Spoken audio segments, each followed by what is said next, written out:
Do you want to add location on Facebook Reels?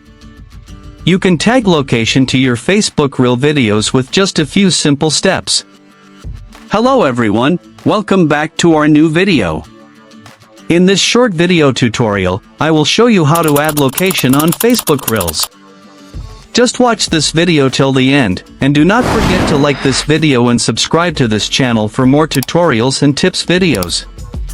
To add a location to your Facebook Reels, first, open the Facebook app on your mobile device. Once you're on Facebook, tap on Create Reel. A new screen will open, where you can either record a video by tapping on the camera icon or select a video from your device gallery. After selecting your video, you can add music, text, stickers, and effects as needed. Now, tap on Next at the bottom right of the screen. A new screen will appear with various settings options. From here, scroll down and tap on Location.